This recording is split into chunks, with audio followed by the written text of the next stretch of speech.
Right, so probably the best place to start is if we go back to 2011, 2012, pretty amazing seasons, like by any stretch of the imagination. Lots of records broken, things like that. Must have seemed pretty good, yeah? Yeah, man, definitely pretty good. It was really good couple of seasons, a lot of fun, and seemed like just the a lot of hard work for a lot of years, kind of paying off. I'd only been racing mountain bikes for a couple of years, but we've been racing some sort of two-wheeled bike, whether it had a motor or not, since I was 4 years old, pretty much. So, and the goal has kind of always been to try to hopefully do it for a career, and to reach the top level of any sport is it's pretty special. So it was cool, man. It was a really fun couple of years. Did it almost take you by surprise a bit how dominant you were in those seasons? Yeah, I think it did, definitely. I mean, I always expected that I could get there. I knew that I could, but, I think a lot of people, they feel like they have what it takes to get there, but, there's a lot of things that can happen along the way that sometimes it just doesn't go your way. So, actually getting there is something else. So it was, I definitely felt like I had the speed and I would have the stuff eventually if I could keep working hard to at least have a good shot to win races. But yeah, I didn't expect it to kind of start rolling as fast as it did, and as many as it did, kind of how it happened. But at the same time, I mean, I wouldn't say I was really surprised by it, but it was definitely a little bit more than I expected so soon. So it was man, I didn't think a lot about it. I just kind of kept racing and focusing on just trying to just do the best I can, as I always do, and be happy with that. So it was, it's just cool. Sometimes it goes your way and things really fall into place and everything lines up, and there's definitely a couple of those years. Yeah. So talking of things falling into place and going the right way, we then go on to 2013 and a lot of big changes in everything around you, really, your team, your trainers, your mechanics, all sorts. A lot of change. Was that difficult to deal with? There was a lot of changes, but they were all changes that I really believed and still do that they were, the best way for me to go. So it wasn't, I wasn't hesitant about it or second guessing it ever. I always knew it was the right, where I was supposed to be and what I was supposed to be doing, what I believed to be the right thing. It was always 100% confidence there. But it was a change this year. I mean, it was, like I speak about things really just going my way. It just really didn't go my way this year. We put in a lot of hard work coming into the season. We had a bike that was easily capable of winning races. I was, my speed, my fitness, everything was there. It just, it just didn't come together. I just had too many runs with mistakes and just weird things happening. And it's hard to explain that to somebody unless you've been there. When you know what it's like to ride that line, what it takes to win races, which is always where I ride. It's easy for things to go your way. If it all comes together, I always feel like I have a really good shot at winning, but it's really easy for it to not go your way because you're riding that fine line. So sometimes you get away with it and sometimes you don't. And this year, man, it was just not huge mistakes. And I was really focused and having good runs, but they just kept coming. And everybody's tightened up the last few years as far as the amount of guys going fast. I wouldn't say that the pace is really quickened at the top. I think it's still the same or close, but there's not 2 or 3 guys that can run that pace now. There's like 10. So it's but I mean, even then, Stevie and G kind of even rose above that this year. So it's it just tightens up. You just can't make those mistakes like you used to be able to and still do good. You have to throw down smooth runs. So do you think that's the difference then? Because you say that things didn't go your way.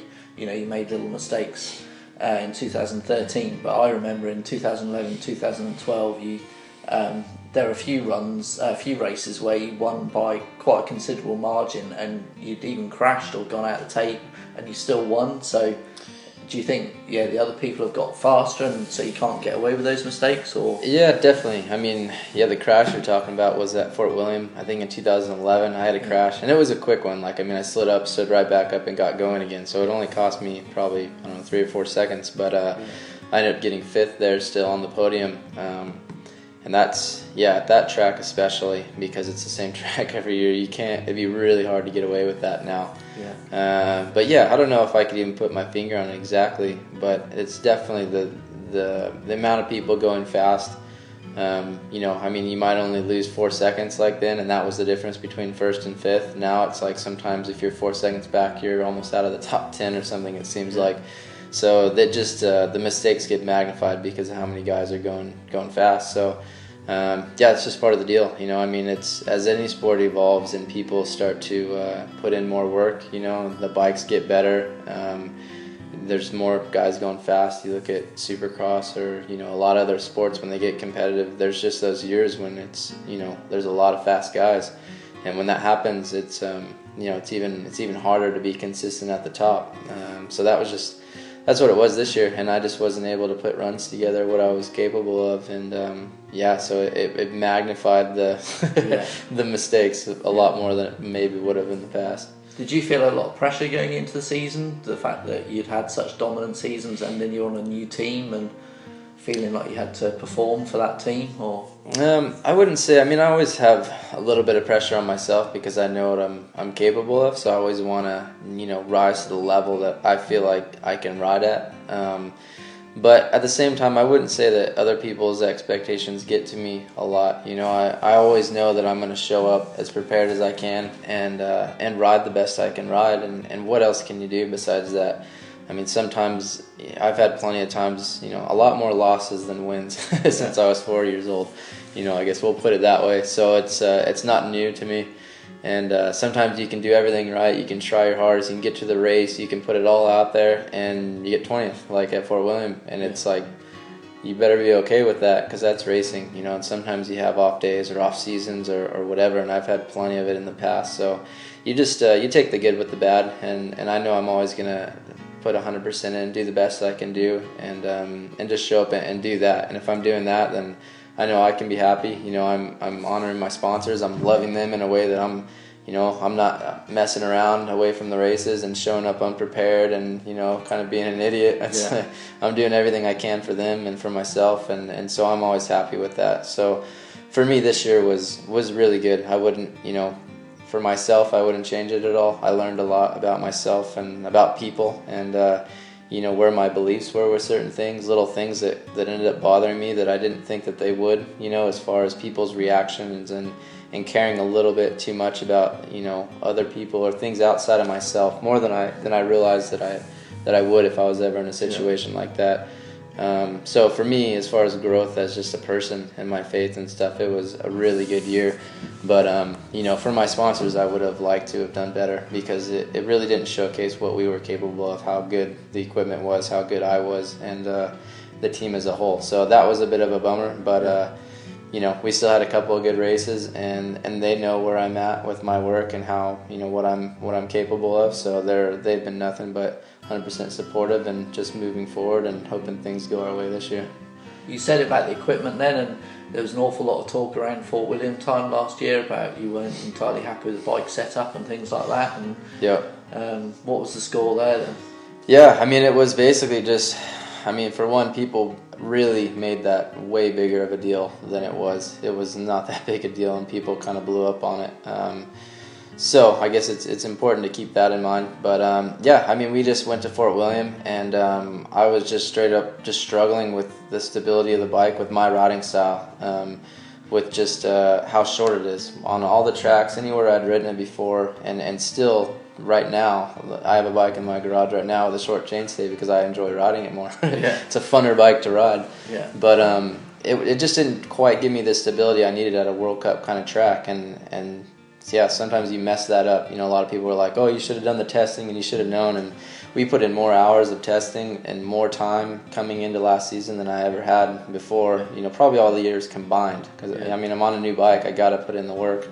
And but we were riding different tracks that I didn't realize that the gap would be that significant. I've been to Fort William a few years. I felt like I knew what to expect, and I thought we would be fine. And we were. I still could have done better, but it just it magnified little things that I wasn't really aware of. So we just switched to a large bike the next weekend. I mean, literally 5 days later or whatever, we did qualifying. I qualified second at Val di Sole with just a pretty average run. And so I was like, okay, sweet. Yep, on some of these tracks, I just need a little more stability. So we did some testing and figured out that just adding a little bit, and I mean a little bit, I think it was like 18 mil or less. I can't remember even exactly what it was, to the rear end. It gave me that little bit of stability that I was looking for. And then we were good from then on out. The bike was perfect. It was, I just didn't ride it to its potential.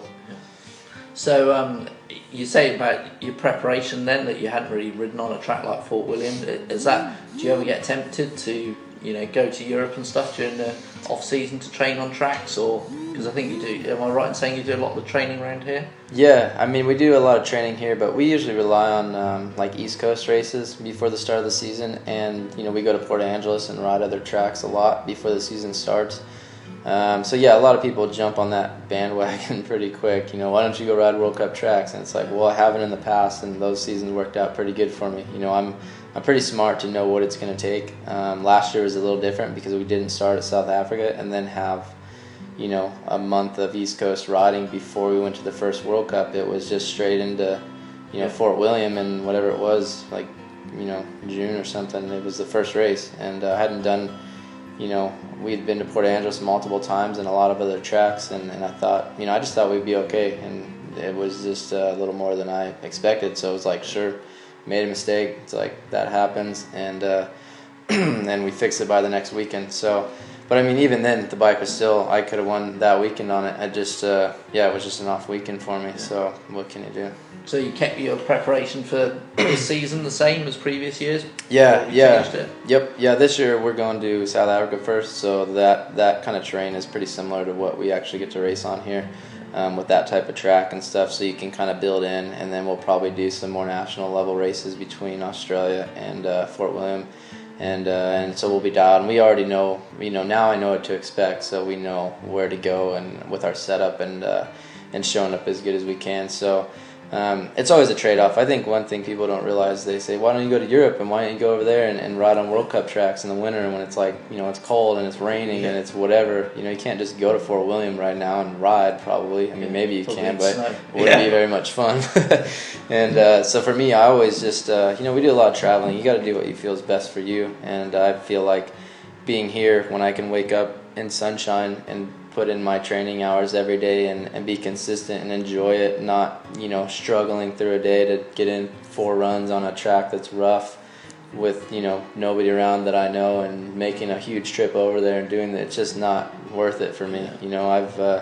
I've been racing these races for a few years, so I know what to expect, and I've been able to do pretty good in the past. So it's it's just one of those things. Last year it was just it caught me a little bit by surprise. So I was like, what can you do? But now we know, so we can move forward.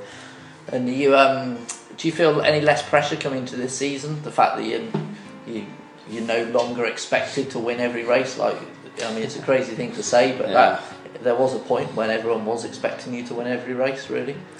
Yeah, I mean, it's good. I've always felt kind of like the underdog, I guess, growing up, because success was always hard to come by since I was a kid. And so, it's different when you reach that level, especially when you win a lot. At first, it's a cool thing, and after a while, I think people start to just expect it like it's easy. They don't understand how hard it is to win one race, let alone string a few of them together. It's extremely hard, and when you're there, now you're the benchmark. Everybody's studying it, everybody's trying to figure it out, and a lot of people got serious and really made a charge at it. So their game rises up, and you're just anything but a win now is seen as failure, which is crazy. I mean, a 20th place at a World Cup is pretty awesome. I mean, to even qualify for a World Cup is amazing. But when you know what you're capable of, obviously, that changes a little bit. But it is funny how it becomes, like it's easy. Like you should just be winning, and if you don't, something's wrong. Not that, it's actually a hard sport to win these races, and sometimes you don't win them all. Like, you would think it's common sense, but people don't treat you that way.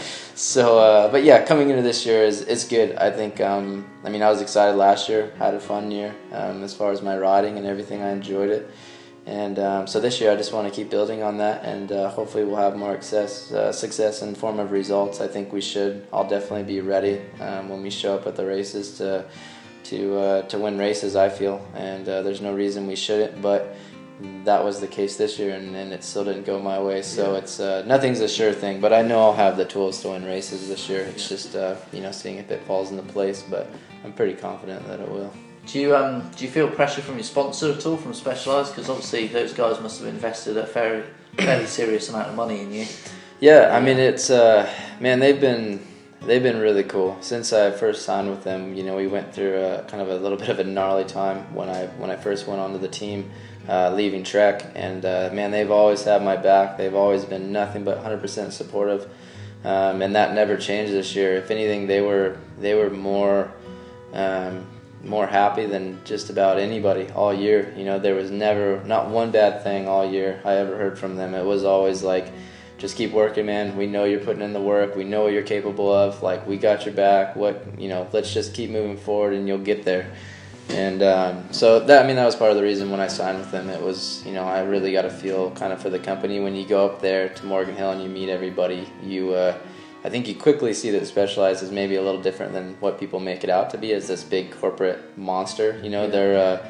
It's a lot more laid back, and it is a big company and it's a business, obviously, so you can't skip that part. But it's there's never been any kind of pressure, and if anything, I've seen them get pretty mad at some people that have said some things because they know the work I put in and they know how hard we worked last year, and they know that it's racing. Nothing's a sure thing. It's having somebody that's willing to put it all out there, though, that's the biggest thing. So they've been really stoked, and that's just felt good as a rider, because I don't need that to keep pushing forward, but it is definitely really nice to know that they're always supportive, and they signed a 3-year deal with me. So for these 3 years, they're giving me everything they've got, and nothing negative. So it's been really cool.